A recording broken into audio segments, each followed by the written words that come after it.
Hi friends, Rythu Bharosa డబ్బుల్ని ఈ నెల 3 తారీఖు రైతుల ఖాతాలలో జమ చేయటం జరుగుతుంది.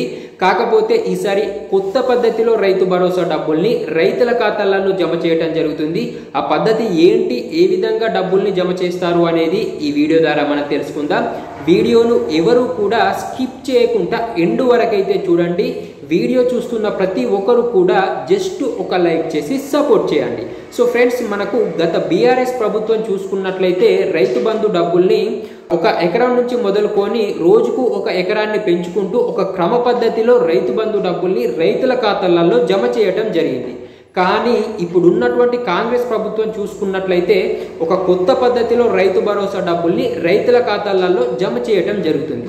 ఆ కొత్త పద్ధతి ఏంటి అనంటే, రాష్ట్ర వ్యాప్తంగా ఒక రోజు విడిచి ఒక రోజుకు ఒక విలేజ్ చొప్పున రైతు భరోసా డబ్బుల్ని రైతుల ఖాతాలలో జమ చేయటం జరుగుతుంది.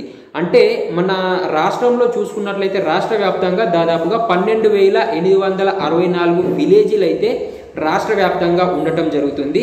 ఈ విధంగా ఒక రోజు విడిచిపెట్టి ఒక రోజుకు ఒక 600 గ్రామాల చొప్పున రైతు భరోసా డబ్బుల్ని రైతుల ఖాతాలలో ఒక విలేజ్ని సెలెక్ట్ చేసుకొని, రోజులో ఒక విలేజ్ని సెలెక్ట్ చేసుకొని, ఆ విలేజ్లో ఎంతమంది రైతులు ఉన్నా సరే, ఆ విలేజ్లో ఎన్ని ఎకరాల వరకు ల్యాండ్ ఉన్నా సరే, 1 ఎకరం నుంచి మొదలుకొని 2 ఎకరాలు, 3 ఎకరాలు, 5 ఎకరాలు, 10 ఎకరాలు, ఈ విధంగా ఆ విలేజ్లో ఎన్ని ఎకరాల ల్యాండ్ ఉన్న రైతులైనా సరే ఒకటే రోజులో ఆ విలేజ్ మొత్తం రైతు భరోసా డబ్బుల్ని రైతుల ఖాతాలలో జమ చేసి ఆ విలేజ్ని కంప్లీట్ చేయటం జరుగుతుంది.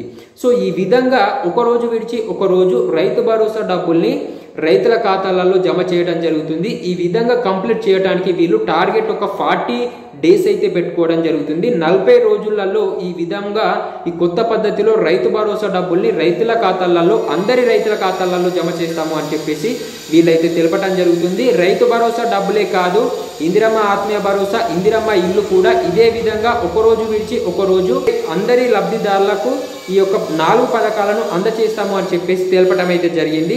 అయితే ఈ కొత్త పద్ధతి బాగుందా, గత బీఆర్ఎస్ ప్రభుత్వం అమలుపరిచినటువంటి విధానం బాగుందా అనేది వీడియో కింద కామెంట్ రూపంలో తెలియజేయండి.